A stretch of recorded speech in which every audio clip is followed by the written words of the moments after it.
हिंद दोस्तों, स्वागत करता हूं आप सभी बच्चों का आप सभी के प्यारा सा YouTube channel suffer is success life में। दोस्तों आज के इस क्लास में हम लोग क्लास 12 के इकोनॉमिक्स का मोस्ट बीबीआई ऑब्जेक्टिव क्वेश्चन करेंगे, जो कि आपके बोर्ड एग्जाम के दृष्टि से बहुत ही ज़्यादा इंपॉर्टेंट है। ठीक है, तो जितने सारे बच्चे आप लोग यदि चैनल पर नए हैं, चैनल को सब्सक्राइब जरूर कर लीजिएगा। ठीक है, चलिए तो आज के इस क्लास को हम लोग स्टार्ट करते हैं। देखिए, सबसे पहला आपका क्वेश्चन यहाँ पे कहता है कि उत्पादन संभावना वक्र किस ओर ढालू होता है।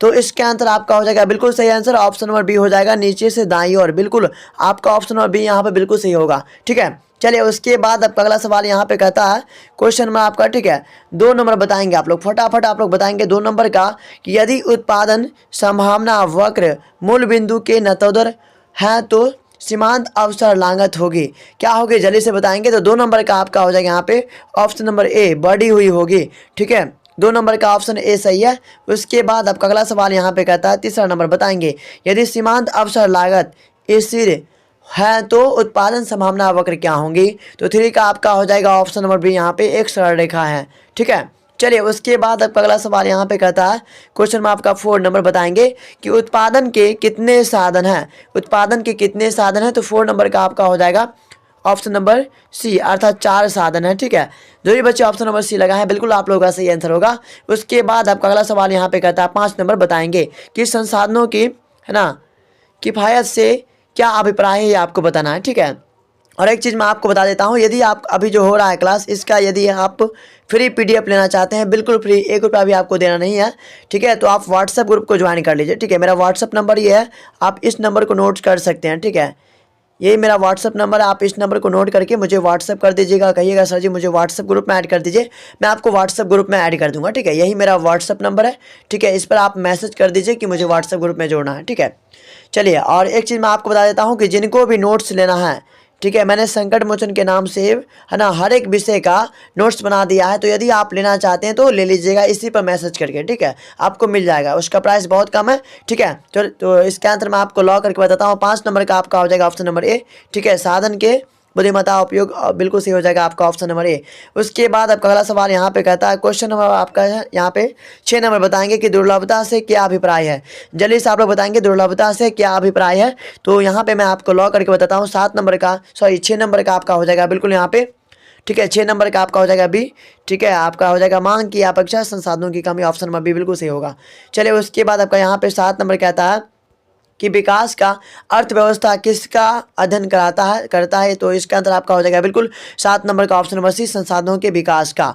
चलिए उसके बाद नेक्स्ट सवाल आपके स्क्रीन पे यहाँ पे कहता है, क्वेश्चन में आपका 8 नंबर बताएंगे, क्या कहता है क्वेश्चन की समाजवादी अर्थव्यवस्था में कितने साधनों पर नियंत्रण रखता है। तो इसका आंसर मैं आपको लॉ करके बताता हूँ कि समाजवादी अर्थव्यवस्था में उत्पादन के साधनों पर नियंत्रण रखता है कौन। तो यहाँ पे 8 नंबर का आपका हो जाएगा बिल्कुल ऑप्शन नंबर बी हो जाएगा यहाँ पे, सरकार का। ठीक है, चलिए उसके बाद आपका अगला सवाल यहाँ पे कहता है क्वेश्चन में आपका, ठीक है, 9 नंबर क्या बोलता है कि निम्न में से किस पर आर्थिक समस्याओं का ढांचा खड़ा है। तो यहाँ पे 9 नंबर का आपका बिल्कुल सही आंसर हो जाएगा ऑप्शन नंबर, यहाँ पे देखिए ए आपका सीमित साधन और दूसरा आपका यहाँ पे हो जाएगा असीमित। तो यहाँ पे आपका सी हो जाएगा, ए और बी दोनों, सीमित असीमित दोनों। चलिए 10 नंबर आपका यहाँ पे कहता है क्वेश्चन में आपका 10 क्या बोलता है कि आर्थिक क्रियाओं के निम्न में से कौन से प्रकार है, यह आपको बताना है। तो 10 नंबर का आपका बिल्कुल ऑप्शन नंबर सी हो जाएगा, ए बी दोनों, अर्थात, है ना, उपभोग और उत्पादन बिल्कुल सही आंसर होगा। चलिए अगला सवाल आपके स्क्रीन पे यहाँ पे 11 नंबर कहता है कि व्यष्टि अर्थव्यवस्था के अंतर्गत निम्न में से किसका अध्ययन किया जाता है।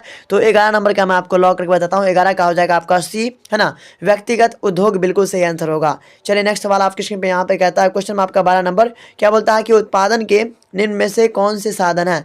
तो 12 नंबर का आपका हो जाएगा ऑप्शन नंबर डी यहाँ पे, उपयुक्त सभी। ठीक है, अर्थात ये भी होगा, ये भी होगा, ये भी होगा। ठीक है, तो ऑप्शन नंबर डी आपका यहाँ पे बिल्कुल सही आंसर हो जाएगा। चलिए उसके बाद आपका 13 नंबर यहाँ पे कहता है कि अर्थव्यवस्था की केंद्रीय समस्या कौन सी है। जल्दी से आप लोग बताएंगे यहाँ पे 13 नंबर का, अर्थव्यवस्था की केंद्रीय समस्या कौन सी है। तो चलिए इसका आंसर मैं आपको लॉ करके बताता हूँ। 13 नंबर का आपका हो जाएगा ऑप्शन नंबर डी, उपयुक्त सभी, अर्थात ये भी होगा, ये भी और ये भी। ठीक है, ऑप्शन नंबर डी इसका बिल्कुल सही हो जाएगा। ठीक है, और यदि आपको क्लास पसंद आता है तो आप लाइक जरूर कीजिएगा, कॉमेंट में जरूर बताइएगा कि आपको क्लास कैसा लगा। ठीक है, और व्हाट्सएप ग्रुप को सभी आदमी जो ज्वाइन कर लीजिएगा। ठीक है, उसका नंबर आपको स्क्रीन पर दिख रहा होगा, तो उसी नंबर पर मैसेज कीजिएगा, आपको व्हाट्सएप ग्रुप में जोड़ देंगे। ठीक है, तो यहाँ पे क्वेश्चन क्या बोलता है कि निम्न में से कौन सा कथन सही है। तो यहाँ पे आपका 14 नंबर का बिल्कुल ऑप्शन नंबर सी हो जाएगा, ए और बी दोनों। ठीक है, चलिए अगला सवाल आपके स्क्रीन पे यहाँ पे कहता है 15 नंबर, क्या बोलता है कि किसी भी अर्थव्यवस्था में कितनी समस्याओं का सामना करना पड़ता है। तो इसका आंसर हो जाएगा आपका 15 नंबर का, ठीक है, ऑप्शन नंबर बी हो जाएगा, तीन समस्याओं का सामना करना पड़ता है। चलिए बहुत अच्छा। अगला सवाल आपके स्क्रीन पे यहाँ पे कहता है 16 नंबर, बताएंगे कि अर्थव्यवस्था में किसके लिए का प्रश्न निम्न में से किससे जुड़ा है। तो यहाँ पे आपका हो जाएगा 16 नंबर का बिल्कुल ऑप्शन नंबर बी हो जाएगा, आय एवं संपत्ति के वितरण में। चलिए अगला सवाल आपके स्क्रीन पे यहाँ पे कहता है क्वेश्चन नंबर 17, क्या बोलता है कि उपभोक्ता के व्यवहार का सिद्धांत क्या है।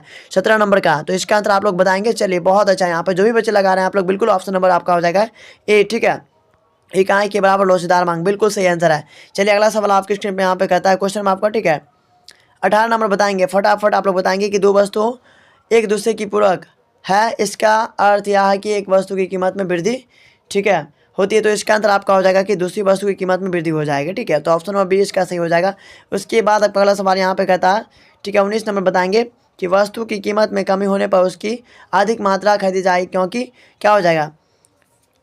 इसका आंसर हो जाएगा आपका यहाँ पे ऑप्शन नंबर, उपभोक्ता उस वस्तु का अन्य वस्तु से प्रतिस्थापन करेगा, या फिर ऑप्शन नंबर यहाँ पे हो जाएगा बी सही हो जाएगा, और अधिक संख्या में उपभोक्ता वस्तु की मांग करेंगे। चलिए नेक्स्ट सवाल आपके स्क्रीन पे यहाँ पे कहता है 20 नंबर, ठीक है, कि किसी वस्तु की कीमत में कमी होने पर कुल व्यय की मात्रा बढ़ती है तो कीमत वृद्धि होती है, अवयव की मात्रा घटती है तो ऐसी वस्तु की मांग की लोच क्या होंगी। तो हमेशा क्या होगी, इकाई से कम लोचदार होंगे, ऑप्शन नंबर बी सही होगा। चलिए उसके बाद आपका अगला सवाल यहाँ पे कहता है 21 नंबर, बताएंगे क्या बोलता है कि कुछ घटिया वस्तुओं की कीमत पर उनकी मांग बढ़ाने की बजाय घटती है, इसका कारण है। तो 21 नंबर का आपका हो जाएगा बिल्कुल यहाँ पे आय का प्रभाव, ठीक है, ऑप्शन नंबर आपका हो जाएगा यहाँ पे सी। उसके बाद नेक्स्ट सवाल आपके स्क्रीन पे यहाँ पे कहता है क्वेश्चन नंबर आपका, ठीक है, 22 नंबर, कि वह जब किसी वस्तु के मूल्य में परिवर्तन या कमी वृद्धि होने पर मांग स्थिर रहता है तो मांग यहाँ पे क्या होगी, मांग की लोच क्या होगी। तो यहाँ से बिल्कुल सही हो जाएगा आपका, ठीक है, इकाई से अधिक कही जाती है, ऑप्शन नंबर ए सही होगा। चलिए आपका अगला क्वेश्चन यहाँ पे कहता है, ठीक है, कि मांग की लोच का कम या अधिक होने इस बात पर निर्भर करता है कि किसी मूल्य की, है ना, निश्चित कमी से मांग बढ़ती या कमी होती है, मूल्य में एक निश्चित वृद्धि होने से कम घटती या आधी घटती है, कथन निम्नलिखित में से किस अर्थशास्त्री का। तो यहाँ पे हो जाएगा आपका 23 नंबर का बिल्कुल सही हो जाएगा। बहुत अच्छा, जो भी बच्चे आप लोग यहाँ पे लगा रहे हैं प्रोफेसर जे बी सी हो जाएगा, ऑप्शन नंबर यहाँ पे बी हो जाएगा यहाँ पे। उसके बाद आपका अगला सवाल यहाँ पे कहता है 24 नंबर, की वस्तु की कीमत और मांग के मध्य विपरीत संबंध का कारण है। तो इसका अंदर आपका हो जाएगा 24 नंबर का, ठीक है, जो भी बच्चे आप लोग लगा रहे हैं ऑप्शन नंबर डी हो जाएगा इसका। अगला सवाल आपके स्क्रीन पे यहाँ पे कहता है क्वेश्चन नंबर आपका, ठीक है, कि पूर्ण प्रतियोगिता के अंतर्गत, है ना, एक फॉर्म के लिए मांग वक्र क्या होता है। तो हमेशा याद रखिएगा लोचदार होता है, ऑप्शन नंबर बी इसका सही हो जाएगा। उसके बाद आपका अगला सवाल यहाँ पे कहता है, यदि वस्तु ऐसी है कि इसके उपयोग को, है ना, भविष्य के लिए स्थगित किया जा सके तो उसकी मांग क्या होंगी। तो इसका हो जाएगा आपका यहाँ पे ऑप्शन नंबर, ठीक है, अत्यधिक बेलोचदार होंगी, ऑप्शन नंबर सी होगा। चलिए नेक्स्ट सवाल आपके स्क्रीन पे यहाँ पे कहता है क्वेश्चन आपका 27, क्या बोलता है, समझिए, कि प्रायः विलासिता की वस्तु के प्रयोग से हमारी, है ना, कार्य क्षमता बढ़ती है, अतः इन वस्तुओं की कीमत में परिवर्तन होने पर उनकी मांग क्या होंगी। तो अनुपात से कम प्रभाव पड़ता है, ऑप्शन नंबर बी सही हो जाएगा। चलिए उसके बाद आपका अगला सवाल यहाँ पे कहता है 28 नंबर, कि प्रायः अनिवार्य आवश्यकताओं की वस्तुओं की मांग की लोच क्या होंगी। तो इसका हो जाएगा अत्यधिक लोचदार होती है, ऑप्शन नंबर इसका सी हो जाएगा। चलिए उसके बाद नेक्स्ट सवाल आपके स्क्रीन पे यहाँ पे कहता है 29 नंबर, की किसी वस्तु की मांग बेलोचदार होती है क्योंकि क्या होती है, वह उस वस्तु के उपयोग को भविष्य के लिए टाला जाता है, ऑप्शन नंबर सी सही होगा। चलिए अगला सवाल आपके स्क्रीन पे यहाँ पे कहता है कि निम्नलिखित कथनों में कौन सा कथन सही है।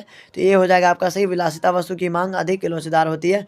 चलिए उसके बाद अगला सवाल यहाँ पे कहता है 31 नंबर, क्या बोलता है कि निम्नलिखित में से किस प्रकार की वस्तु पर कर लगाकर सरकार अपनी आय में सुगमता से वृद्धि कर सकती है। तो 31 नंबर का जो भी बच्चे आप लोग यहाँ पे लगा रहे हैं 31 नंबर का हो जाएगा जिस वस्तु की मांग अत्यधिक लोचदार होती है। चलिए नेक्स्ट सवाल आपके स्क्रीन पे यहाँ पे कहता है कि मांग के निर्धारक तत्व क्या है। 32 नंबर का फटाफट बताएंगे। चलिए 32 नंबर का आपका हो जाएगा आय का स्तर। अगला सवाल आपके स्क्रीन पे यहाँ पे कहता है क्वेश्चन आपका, ठीक है, 33 नंबर की कीमत लोच मापने की रीतियाँ क्या है। तो 33 नंबर का आपका यहाँ पे बिल्कुल सही हो जाएगा, ऑप्शन नंबर डी उपयुक्त सभी, बहुत ही अच्छा। चलिए अगला सवाल आपके स्क्रीन पे यहाँ पे कहता है 34 नंबर की वस्तु की, है ना, कीमत और मांग के बीच विपरीत संबंध का कारण क्या है। तो यहाँ पर जो भी बच्चे 34 नंबर का लगा रहे हैं आप लोग बिल्कुल सही हो जाएगा, 34 नंबर का डी हो जाएगा उपयुक्त सभी, ठीक है। उसके बाद आपका अगला सवाल यहाँ पे कहता है 35 नंबर के निम्न में से कौन सा कथन सही है। तो इसका हो जाएगा ए और बी दोनों सही है, बी ऑप्शन इसका सही हो जाएगा, सॉरी सी ऑप्शन इसका सही हो जाएगा, ठीक है, ए बी, बहुत अच्छा। उसके बाद आपका अगला सवाल यहाँ पे कहता है 36 नंबर बताएंगे, फटाफट आप लोग बताएंगे। यहाँ पे क्या बोलता है कि निम्न में से कौन सा कथन सही है। तो 36 नंबर का आपका हो जाएगा डी, उपयुक्त सभी। बहुत अच्छा। चलिए नेक्स्ट सवाल आपके स्क्रीन पे यहाँ पे कहता है आप 37 नंबर क्या बोलता है कि किसी वस्तु की मांगी गई मात्रा निम्न में से किस पर निर्भर करती है। तो 37 नंबर का आपका हो जाएगा यहाँ पे बिल्कुल सही आंसर ऑप्शन नंबर सी हो जाएगा, ए और बी दोनों पर। चलिए अगला सवाल आपकी स्क्रीन पे यहाँ पे कहता है 38 नंबर की किसी वस्तु की कीमत, ठीक है, किसी वस्तु की अपनी कीमत में परिवर्तन कर उसकी मांग की जा रही है मात्रा पर प्रभाव कहलाता है। चलिए बताएंगे। चलिए तो 38 नंबर का आपका हो जाएगा यहाँ पे ऑप्शन नंबर ए, मांग का नियम। उसके बाद अगला सवाल आपके स्क्रीन पे यहाँ पे कहता है कि मांग के नियम को रेखाचित्र के रूप में अंकित करने पर प्राप्त होता है। तो बिल्कुल सही हो जाएगा आपका यहाँ पे, है ना, विनियोग वक्र, बिल्कुल ऑप्शन नंबर सी होगा। चलिए उसके बाद अगला सवाल यहाँ पे कहता है क्वेश्चन में आपका, ठीक है, 40 नंबर की किसी वस्तु की मौद्रिक लागत में, है ना, निम्नलिखित मध्य सम्मिलित की जाती है। तो 40 नंबर का आपका हो जाएगा यहाँ पे ऑप्शन नंबर डी हो जाएगा, उपयुक्त सभी। चलिए नेक्स्ट सवाल आपके स्क्रीन पे यहाँ पे कहता है क्वेश्चन में आपका, ठीक है, 41 क्या बोलता है कि अस्पष्ट लागतों में शामिल है। तो 41 नंबर का जो भी बच्चे आप लोग ऑप्शन नंबर डी लगा रहे हैं, उपयुक्त सभी, बिल्कुल सही आंसर होगा आप लोगों का। उसके बाद आपका अगला सवाल यहाँ पे कहता है, ठीक है, क्या बोलता है कि उत्पादनकर्ता के स्वयं के साधनों का मूल्य है। तो यहाँ पर जो भी बच्चे 42 नंबर का लगा रहे हैं आप लोग, ऑप्शन बी हो जाएगा इसका, और अस्पष्ट लागतें, बिल्कुल सही हो जाएगा। चलिए उसके बाद अगला सवाल यहाँ पे कहता है कि निम्नलिखित में कौन सा कथन सही है। तो यहाँ पे मैं आपको लॉक करके बताता हूँ। 43 नंबर का आपका हो जाएगा ऑप्शन यहाँ पे बिल्कुल, ठीक है, ऑप्शन नंबर सी हो जाएगा कि मादिरी लागत बराबर में होता है अस्पष्ट लागत प्लस में अस्पष्ट लागतें सामान्य लाभ। ऑप्शन नंबर सी सही हो जाएगा इसका, ठीक है। चलिए इसके बाद आप लोग बढ़ते हैं यहाँ पे 44 नंबर पर कि अवसर लागत के निम्नलिखित में से कौन सा कथन सही है। तो 44 नंबर का जो भी बच्चे आप लोग यहाँ पे ऑप्शन नंबर डी लगा रहे हैं, उपयुक्त सभी, बिल्कुल सही आंसर हो जाएगा। चलिए उसके बाद आपका अगला सवाल यहाँ पे कहता है 45 नंबर क्या बोलता है कि वह लागत अथवा आय जो किसी साधन को उसके परिवर्तन कार्य में बढ़ने के लिए प्रेरित करती है उसे क्या कहते हैं। तो 45 नंबर का आपका हो जाएगा यहाँ पे ऑप्शन नंबर सी, अवसर लागत कहलाते हैं, ठीक है। चलिए अगला सवाल आपके स्क्रीन पे यहाँ पे कहता है 46 नंबर की किसी वस्तु की एक निश्चित मात्रा का उत्पादन करने पर फर्म को जितनी लागत सहनी पड़ती है उसे फर्म की क्या बोलते हैं। तो 46 नंबर का हो जाएगा आपका भी कुल लागत कहते हैं, ठीक है। चलिए उसके बाद आपका अगला सवाल यहाँ पे कहता है कि कुल लागत, ठीक है, कुल लागत बराबर क्या होता है। तो 47 का हो जाएगा आपका यहाँ पे ऑप्शन नंबर बिल्कुल डी हो जाएगा, उपयुक्त में से कोई नहीं, ऑप्शन नंबर डी सही है, आंसर है।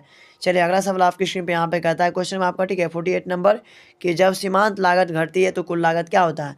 48 नंबर का ऑप्शन नंबर सी हो जाएगा, घटती हुई दर से बढ़ती है, ऑप्शन नंबर इसका सी सही आंसर है। चलिए अगला सवाल आपकी स्क्रीन पे यहाँ पे कहता है 49 नंबर की जब सीमांत लागत बढ़ती है तो उस कंडीशन में क्या होता है। तो यहाँ पे हो जाएगा इसका ऑप्शन नंबर डी, ठीक है, सभी हो जाएगा। उसके बाद अब अगला सवाल यहाँ पे कहता है 50 नंबर, ठीक है, कि उत्पादन शून्य होने पर अल्पकाल में स्थिर लागत क्या होंगी। तो यहाँ पे 50 नंबर का आपका बिल्कुल ऑप्शन नंबर बी हो जाएगा, धनात्मक रहती है, ठीक है। चलिए उसके बाद आपका अगला सवाल यहाँ पे कहता है 72 नंबर बताएंगे, सॉरी 51 नंबर, ठीक है, यानी 51 नंबर कि स्थिर लागतों का उत्पादन की मात्रा से क्या है। तो यहाँ पे 51 नंबर का जो भी बच्चे लगा रहे हैं ऑप्शन नंबर डी हो जाएगा, ठीक है। तो 60 क्वेश्चन हम लोग करेंगे आज की क्लास में, तो इसका आंसर आपको बताना। क्या बोलता है क्वेश्चन समझिए कि वस्तु के उत्पादन की मात्रा में कमी अथवा वृद्धि होने पर कुल, है ना, स्थिर लागत क्या होंगी। तो यहाँ पे आपका हो जाएगा बिल्कुल, है ना, 52 नंबर का जो भी बच्चे ए लगा रहे हैं सामान्य रहते हैं, बिल्कुल सही आंसर हो जाएगा। अगला सवाल आपके स्क्रीन पे यहाँ पे कहता है 53 नंबर की परिवर्तनशील लागतें उत्पादन की मात्रा के साथ क्या होंगी। तो 53 नंबर का आपका हो जाएगा बिल्कुल यहाँ पे सही आंसर, ऑप्शन नंबर ए हो जाएगा, कम या अधिक हो सकती है, ठीक है। अगला सवाल आपके स्क्रीन पे यहाँ पे कहता है 54 नंबर के निम्नलिखित में से किस लागत वक्र का, है ना, यू की भांति होता है। तो यहाँ पे आपका बिल्कुल 54 नंबर का सही हो जाएगा, ऑप्शन नंबर हो जाएगा आपका यहाँ पे डी, ठीक है, उपयुक्त सभी, बहुत अच्छा। अगला सवाल आपके स्क्रीन पे यहाँ पे कहता है कि उत्पादन फलन के, है ना, उत्पादन फलन के अंतर्गत निम्न में से किसे सम्मिलित किया जा सकता है। तो यहाँ पे 55 नंबर का जो भी बच्चे लगा रहे हैं आप लोग, बिल्कुल ऑप्शन नंबर डी हो जाएगा, उपयुक्त सभी। उसके बाद आपका अगला सवाल यहाँ पे कहता है क्वेश्चन आपका, ठीक है, 56 नंबर कि निम्न में से कौन सा कथन सही है। चलिए 56 नंबर का मैं आपको लॉक करके बताता हूँ, इसका भी हो जाएगा आपका यहाँ पे ऑप्शन नंबर, ठीक है, डी हो जाएगा, उपयुक्त सभी, बहुत अच्छा। जो भी बच्चे डी लगाए हैं बिल्कुल सही आंसर है। उसके बाद आपका अगला सवाल यहाँ पे कहता है 57 नंबर कि निम्न में से कौन सा कथन सही है, ठीक है, 57 का कौन सही है। तो ऑप्शन नंबर आपका सी हो जाएगा, ए और बी दोनों। उसके बाद आपका अगला सवाल यहाँ पे कहता है 58 नंबर कि एमसी वक्र के बारे में कौन सा कथन सही है। तो 58 नंबर का, ठीक है, जो भी बच्चे सी लगा है यानी ए और बी दोनों हो जाएगा, बिल्कुल सही आंसर। चलिए 59 नंबर का हम लोग देख लेते हैं यहाँ पे कि निम्न में से कौन सा कथन सही है। 59 नंबर का जल्दी से आप लोग बताएंगे। चलिए ठीक है, बहुत अच्छा, जो भी बच्चे सी लगा रहे हैं यहाँ पे बिल्कुल सही आंसर है। अब लास्ट क्वेश्चन हम लोग कर देते हैं, उसके बाद क्लास को हम लोग एंड कर देंगे, ठीक है। क्या बोलता है क्वेश्चन यहाँ पे कि उत्पादन लागतों को कितनी श्रेणियों में विभाजित किया जा सकता है। तो 60 नंबर का जो भी बच्चे आप लोग यहाँ पे लगा रहे हैं, ऑप्शन बी हो जाएगा इसका, 2 श्रेणियों में विभाजित किया जा सकता है, ठीक है। तो इसी के साथ आपका क्लास समाप्त होते हुए, ठीक है, मुझे उम्मीद है कि आपको ये क्लास अच्छा लगा होगा, ठीक है। यदि आपको अच्छा लगा हो तो प्लीज़ लाइक, ठीक है। शेयर एंड सब्सक्राइब जरूर कीजिएगा, लाइक शेयर एंड सब्सक्राइब जरूर कीजिएगा। यदि आप चैनल पर नए होंगे तो चैनल को सब्सक्राइब जरूर करेंगे, ठीक है। और कम से कम आप लोग अपने अपने 5 दोस्तों में कम से कम इस वीडियो को शेयर जरूर कर दीजिएगा, ठीक है।